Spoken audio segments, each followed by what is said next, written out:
Será que você está utilizando como deveria esse corpício? E quando eu falo isso, eu não quero deixar nenhuma denominação ambígua, mas quero ser bem direto ao ponto. A sua linguagem corporal fala muito mais do que simplesmente o que sai da sua boca. Linguagem corporal. Tem um vídeo interessante do Obama, e quem conhece, né, o perfil do presidente, glorioso presidente, muito popular, sabe que ele é um cara carismático naturalmente. E tem um trecho, eu não consegui recuperar aqui na internet, provavelmente ele foi cortado ou de alguma forma eliminado, mas tá ele, o primeiro-ministro britânico, entrando assim para uma reunião num local aberto. E aí nessa passagem tem um policial fazendo guarda na porta. E o Obama, como sempre carismático, ele para poder cumprimentar o policial, dando um aperto de mão. E aí o policial provavelmente deve estar com essa mão sem lavar desde aquele ano. Eu não sei em que ano foi, mas provavelmente ele deve cuidadosamente envolvê-la com um saco plástico na hora do banho e não deve lavar para ter registro daquele momento, né? E aí, nessa situação que o Obama cumprimentou, o primeiro-ministro britânico, agora não lembro qual que era na época, ele meio que foi para poder cumprimentar e o rapaz, o policial, achando ali que ele também, né, iria receber um aperto de mão, faz um movimento com a mão para poder receber, e o que acontece? Nada! Fica no vácuo, né? O primeiro-ministro entra, Obama segue e ele deve estar pensando até hoje naquele aperto de mão que também não foi dado, ou seja, ele teve um prós e um revés, um prós e um contra, né? Um bônus e um revés. Mas o fato é, essa foi uma imagem que chamou atenção durante muito tempo. E a gente está falando apenas de linguagem corporal, um cumprimento, né? Poderia ser alguma coisa verbal, mas por que isso chama tanta atenção, né? Eu tentei descrever da melhor forma possível, mas essa regra, nós percebemos muito mais a maneira como o nosso corpo se comporta do que sai da nossa boca. Um exemplo muito grande é o cachorro. Um animal popular, doméstico, muitas pessoas possuem, e apesar de ele não falar uma palavra, nós seres humanos temos uma competência fantástica de entender o que ele quer dizer com os gestos. E perceba que ele não emite qualquer tipo de palavra identificável. Ele pode latir um pouco mais forte, um pouco menos, mas o fato é que mesmo sem um semblante, sem um rosto, ele tem uma cara ali que é basicamente a mesma coisa, mas com gestos a gente consegue ter uma clareza sobre como ele está se comportando. E se a gente consegue fazer isso com um cachorro, que é rudimentar nas aplicações, imagina com um ser humano, que é muito mais robusto e dotado de competências que um cão não possui. Mas tudo isso, pessoal, vamos lá entender primeiro uma coisa que é fundamental. Tem a ver com a maneira como o nosso cérebro opera. E para poder falar um pouco melhor sobre essa questão, eu acho que eu já comentei isso, né, em outros encontros aí, mas eu quero fazer uma reflexão. Primeira coisa é o seguinte: eu não sou especialista em linguagem corporal, não sou psicólogo, eu não quero passar aqui uma impressão de que vocês vão sair daqui treinados em linguagem corporal. Eu quero dar algumas dicas bem práticas e objetivas que podem te ajudar, mas não levem 100% à risca do que está sendo dito. Tirem as suas próprias conclusões, descartem o que você acha que não faz sentido. Sempre falo, garanta que as suas ações sejam produto das suas próprias conclusões, não sejam seguidores de ninguém, sejam estudantes. Eu acho que esse é o grande objetivo de vocês aqui, é coletar inputs e transformar isso em algo que seja válido. Então vamos lá. Como o nosso cérebro opera? Bom, a todo momento, sem você fazer o mínimo de esforço, ele está fazendo uma varredura em torno do seu ambiente. Ele está querendo entender se aquele local onde você está é algo seguro, se oferece algum tipo de risco, se ele precisa ficar alerta, se ele pode buscar oportunidades. E isso é feito sem qualquer tipo de intencionalidade. O detalhe é o seguinte, pessoal, a gente, quando conhece uma pessoa, a gente também precisa rapidamente traçar uma linha, digamos, de identificação em relação àquela pessoa. Se o nosso cérebro tem essa capacidade de estar monitorando o que está à nossa volta para ver se tem algum risco ou oportunidade, nós, quando conhecemos alguém, fazemos exatamente a mesma coisa. Mas de uma forma simplificada, a gente tenta colocar 4 tipos de rota. Primeira coisa é, será que aquela pessoa é um amigo? Será que ela é um inimigo? Ou será que ela é talvez um possível parceiro sexual? E por último, se ela não for nenhuma dessas 3, eu entro no modo de indiferença. E essa indiferença se aplica a mais de 80% das pessoas em que a gente vê. A gente não tem condição de processar o que cada pessoa ali no nosso entorno representa. Então, igual um filme, uma novela onde tem os figurantes, nós também enxergamos vários figurantes, pessoas às vezes que não chamam a nossa atenção, fazem parte da paisagem, mas não representam nenhum tipo de emoção. Elas não provocam nenhuma reação da nossa parte. E aí elas entram nesse modo de indiferença. Porém, para um pequeno grupo, a gente vai estar sempre monitorando e enxergando dessa maneira. O que eu estou querendo dizer com tudo isso, pessoal? E a próxima eu acho que a gente vai esclarecer.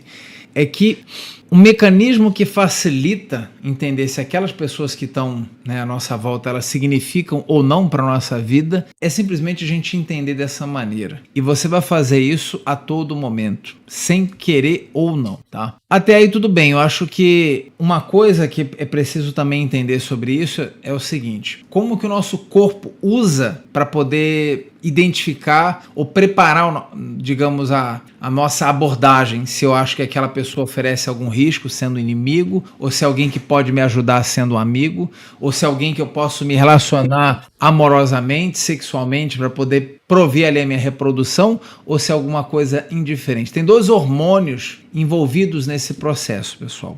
A partir do momento em que eu entendo qual que é o cenário, testosterona e cortisol, provavelmente vocês já ouviram falar, entram em linha de produção. Seu corpo começa a secretar uma quantidade imensa de um ou de outro, dependendo do cenário, tá? E por que eu estou explicando um pouco? Para vocês entenderem por que às vezes a gente se sente tão confiante em determinadas situações, principalmente quando a gente enxerga ali talvez um possível parceiro sexual e que a gente entende que tem uma chance grande. Não adianta a gente ter aquele amor platônico, mas nesse cenário, por exemplo, nosso volume de testosterona aumenta muito grande, que é o hormônio da dominância. Quando a gente pretende, digamos, mostrar que a gente tem algum tipo de poder, e isso, de certa forma, vai modificar a nossa postura, a maneira como a gente se movimenta, como a gente balança os braços, as pernas.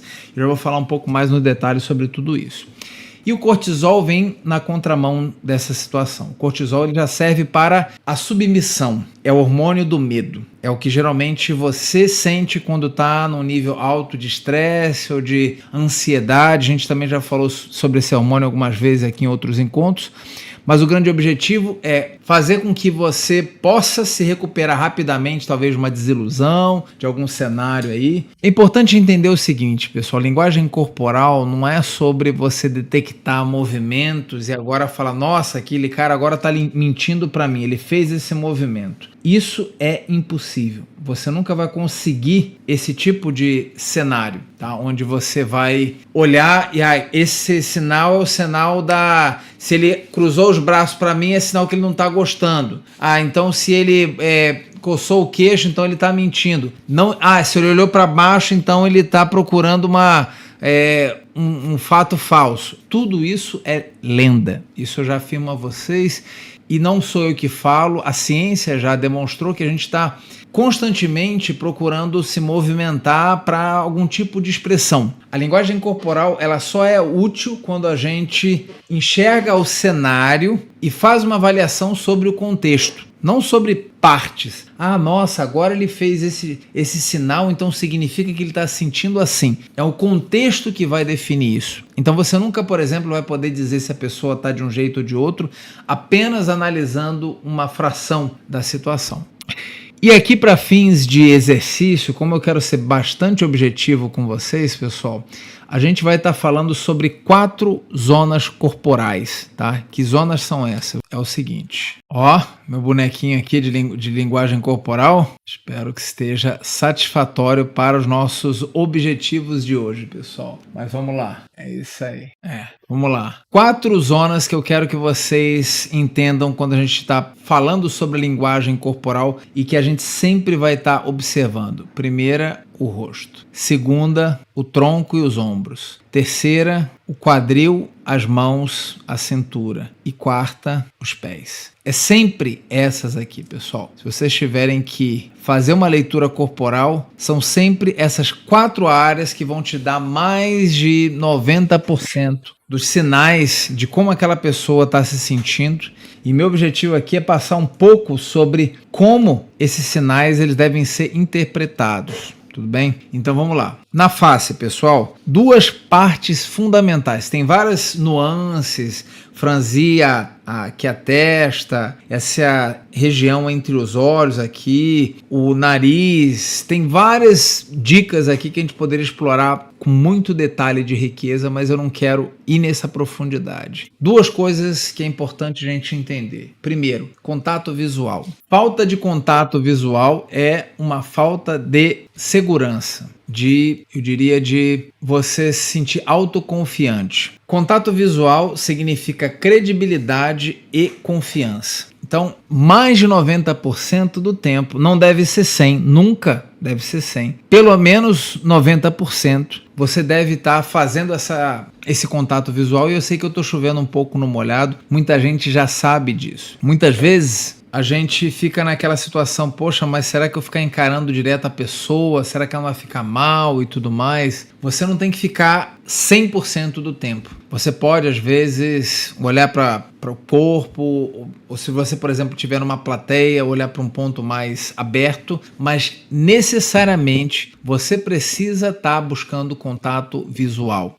E se eu estiver falando em público, Bruno, como que funciona? Nunca olhe para o horizonte. Não importa se é uma plateia de 1000 pessoas. O seu objetivo é procurar alguém naquela plateia e você estabelecer uma linha de contato visual e você permanecer de 3 a 5 segundos para cada pessoa. 3 a 5 segundos, cada pensamento, um olhar. Você tem um pensamento, mira numa pessoa. Um outro pensamento, uma outra pessoa. Isso se aplica tanto para uma multidão quanto também para uma conversa individual. A dica, pessoal, é você sempre estar estabelecendo essa linha de relação visual, porque não apenas a pessoa vai sentir que você é alguém carismático e que você olha para ela, como também você vai passar credibilidade. E a segunda parte dessa nossa face não podia ser diferente, mas senão a boca. E aqui eu estou falando do sorriso. É claro que você não precisa fazer aquele sorriso falso, né? Mas você está sempre ali com aquele espírito positivo. Naturalmente, os seus lábios eles vão fazer aquele C para cima ali e isso vai ajudar. Significa que você está passando, que você está relaxado e, ao mesmo tempo, confiante. O sorriso também vai fazer com que deixe a coisa mais leve, mais natural, ajuda as pessoas a aproveitarem o momento. Ele evita aquela cara de estátua, onde você, ou cara, o poker face, né, que é do tipo, o que esse cara tá pensando? Não é um jogo de poker que você precisa esconder a sensação e, principalmente, ele comunica com a outra pessoa, estabelecendo uma conexão emocional. Aí vamos chegar aqui na parte dos ombros, tronco, postura. Essa é uma dica fundamental que muitas vezes a gente fracassa, todos nós, tá? Porque a gente vai meio que relaxando em cima do cenário, da situação. Qual que é a dica, pessoal? Se coloca numa posição sobre o seu calcanhar e os ombros sempre para trás e o peito para frente. A gente às vezes não percebe o quanto isso é importante, mas imagina se eu estivesse apresentando aqui, por exemplo, com vocês assim, e falando desse jeito assim, e eu conversando assim com vocês, o que vocês iam imaginar que eu estivesse falando assim agora, desse jeito aqui? Qual que é a imagem que vocês iam passar agora do que eu represento? Vocês percebem a mudança de como vocês agora tinham uma leitura de mim nesses breves segundos e como ela muda quando a gente projeta a voz e quando a gente se coloca numa situação em que você está estabelecendo como uma âncora, um ponto, digamos, sólido de confiança. São sempre sutilezas, pessoal. Então a dica é: posicione levemente o seu peso, né, na sua palmilha. Então coloque ali o seu peso na sua...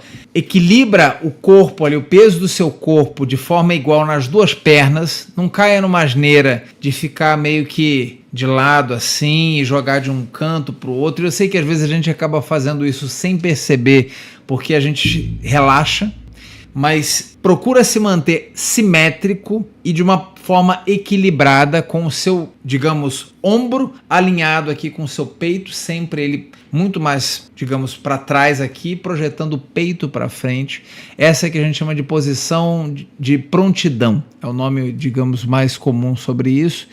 E você pode dar uma relaxada no joelho. A gente vai falar um pouco mais ali sobre a parte dos pés, das pernas, mas o joelho não precisa, a perna não precisa estar 100% esticada, igual um soldado. Você pode dar uma relaxada para passar que você tem confiança, mas ao mesmo tempo você está relaxado para poder falar sobre qualquer assunto. Vamos falar um pouco sobre os braços e as mãos. Eu nunca vou me esquecer de uma vez que eu fui participar de uma reunião com um cliente e eu queria saber quem que era o diretor. E para eu poder descobrir, ele não falou uma palavra sequer na reunião. Eu queria saber quem era o tomador de decisão ali. E eu já sabia que era a pessoa, mesmo ele não tendo sido apresentado, porque ele era a pessoa mais espaçosa na sala. Ele era o que pegou o caderno, a agenda, colocou na mesa, pegou duas cadeiras, uma mão foi para um canto, a outra foi para o outro lado da mesa, ele abriu as pernas, cruzou e ficou à vontade ali, como se ele estivesse em casa. Claramente um sinal de dominância. E isso é o tipo de gesto que a gente vai começar, eu já estou entrando aqui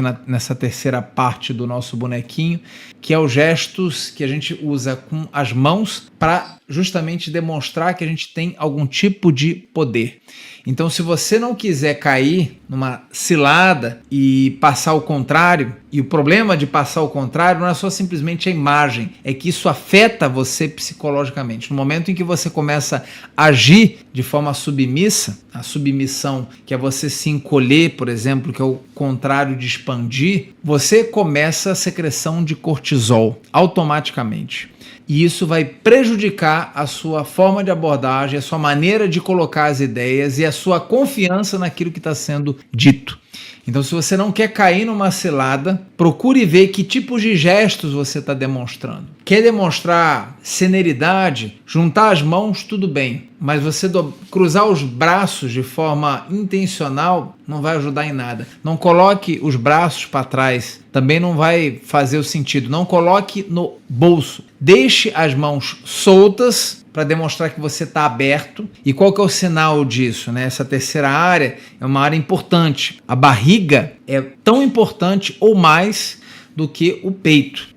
E por que quando a gente tem uma tendência, né, e muita gente fala, mas ele está, digamos, sendo relutante porque ele cruzou os braços, né? Por que isso passa sinal de que você está desconfiado? Porque você está protegendo uma das regiões que mais tem órgãos vitais, que é a sua barriga, e demonstra de forma inconsciente que você não confia na outra pessoa.